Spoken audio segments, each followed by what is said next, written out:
Hi, everyone. Today in the Tech AI Solution podcast, we have an industry leader with us named as Bryan Murray from ASCENT Method. So let's hear from him what he has to say. Welcome, Bryan, and tell us about you and what does your company do. Hello, everyone, and thank you for having me. This is awesome to get this opportunity. So my name is Bryan Murray. As you said, I am a leadership coach as well as an author, and that's my primary areas that I focus in. Obviously, this arena is a little bit different because we're talking AI. However, AI is impacting every type of business. So that's a little bit what are we going to get into today. My background is leadership development, what I call in general people development. I in the past have been a training manager, a certification trainer, and many other things that have been in that space of helping people grow and develop. So it's a passion of mine. I spun off my own business into this space back in 2019, kind of as a let's try this. And then since about 2022, 2023, it's really been my primary source. I really got focused and got serious about growing it and making it a business. Types of people that I work with, mostly are individuals, and I really focus to what I call self-development. But then I also do work with groups, teams, smaller teams within organizations and things like that, where we're working towards having them work more effectively, efficiently, dealing with the team dynamics and just making them a more productive unit. So those are really my two specialty areas that I focus into. Oh, thanks, Bryan. I believe the people are enjoying working with you right now. What do you enjoy mostly, working with an individual person or with a team? For me, it's interesting. I enjoy just watching the transition as people come into at whatever stage and meeting them where they are and then seeing them essentially flourish and transform, kind of like that butterfly as we talk about. And that's the most exciting part of what I do is to be kind of side by side with them on that journey and knowing that I had a hand in that. It's not me doing the work. They have to do the work. Absolutely. However, it is certainly me guiding them. That's wonderful. The satisfaction is the utmost priority, right? And seeing the transformation from the words that you have put in their mind is the excellent, I think, the delivery of the work that you want to seek, right? So let's talk about the industry as a whole now. So in the personal development and coaching space, where do you think this space has been shifted in last couple of years from, let's say, from 3 to 5 years, where it is being right now as compared to 3 to 5 years before? AI has played a big role in that, to be honest. And where I look at it from that standpoint is what's really transitioned is where is the quote unquote authenticity of the industry? Because AI can do so much for you, and I'm not against AI. My position with my platform is that I attempt to have anything that's really customer facing to be as authentic and as true as it possibly can. Now, that's not to say that there are certain AI tools that you can use on the backside to help you be more efficient and things like that. But I think if there's one thing that I've seen as a trend is a lot more automation, a lot more people putting out digital content and things like that, that they're allowing courses and other things that could be useful for certain individuals. And I'm not saying that they're not. However, it's not necessarily an original content. They're using the AI to create those things for them. Again, could be smart, could work great. It's just I have a little bit of a different philosophy about the touch that I believe I want my platform to have. And I also look at it from the standpoint of when people do invest in what I offer, what I want them to get is me. And that's part of it, or as much of me as possible. So that's just the approach. And one of the things I've seen recently in the last few years as AI has really jumped in and started to drive what you actually see, touch, and feel.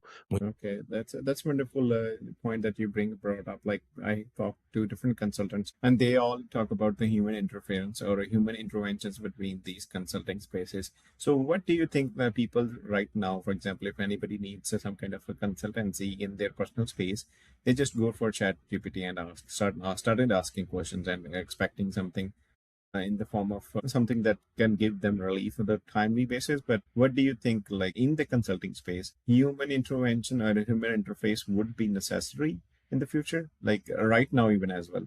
So, where do you think? What do you think about this? And then in applying it, what are the accountability pieces? How are you ensuring that you are on track? How do you know for sure that what you are doing is actually effective?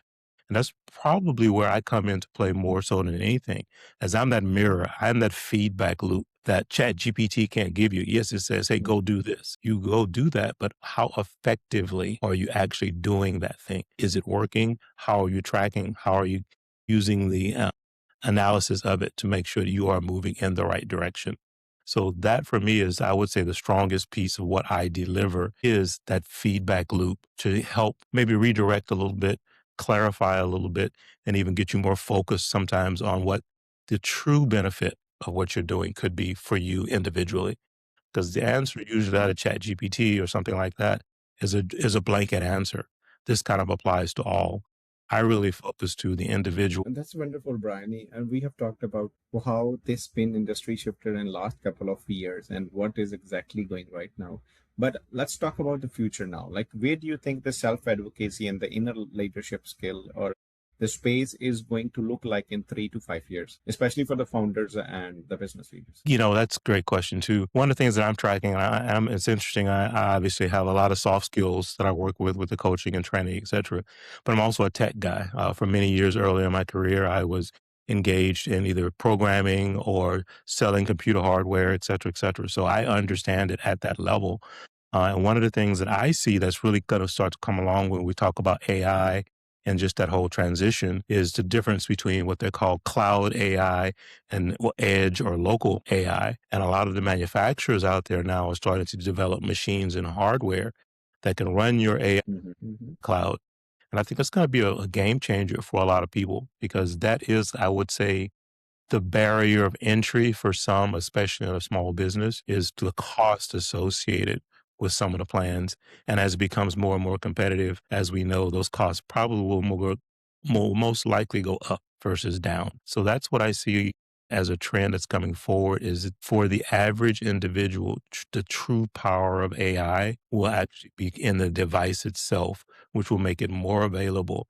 And I think help the general adaptation of AI to fall into the hands of more people. Yeah, that's right answer, Brian. Like the more and more people will be able to do it in locally on their local machine. But if we talk about just for this space, that the consulting space we're talking about, how much impact would you think the AI gonna have, like in terms of whether you are using on the personal level at the back end to help multiple clients at a one time, and like personally on your personal level, does it gonna affect or help you in any case in the upcoming years? How do you see you are able to use the AI in future? Great question. For sure on the back end, 100%. And that's only going to become stronger, especially as I said, the average individual is still kind of using AI as a Google search engine, to be honest. They haven't gotten deep into things like Claude Code and some of the other things, or even agents.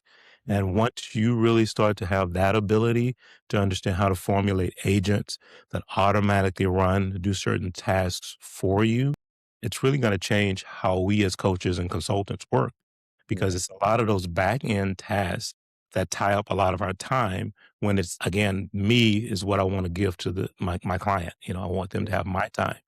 If AI can take that administrative lift off of me so that I can be freed up to then to spend more time with clients, that's going to be, I think, where the biggest part of the game is going to be changed because you're really looking at allowing the agents to do some.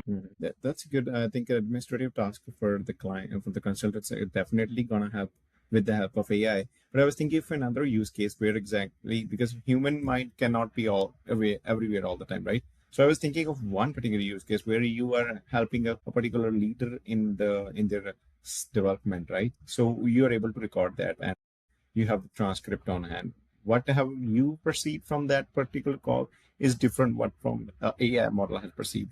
So do you think this gonna help you also on the personal level, like something that you may be able to perceive from the conversation, and you could take the help of AI on the side end and see what exactly he perceived it to. Sometimes they are able to capture the movements or those kind of emotions. And on the other hand, where you are able not to get it, but he can or he can able to get it. Do you think that's gonna be the future also? Yes, 100%. And I technically use AI in that fashion already. As you said, you can get transcripts, which it pulls that out. And what I've been doing recently is actually writing a synopsis from my perspective of what I took away Okay. and then ask AI to compare my synopsis against what it got out of the transcript and actually kind of merge the two together. to give that way I'm getting not just my perspective, but AI's perspective on it in blended format.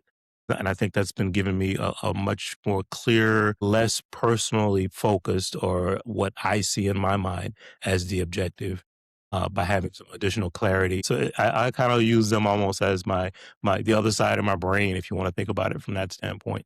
So yes, I do see that as a huge benefit, as long as you are able to, again, set the prompts correctly and learn how to incorporate the data that's given to you by the AI transcript tools and things like that.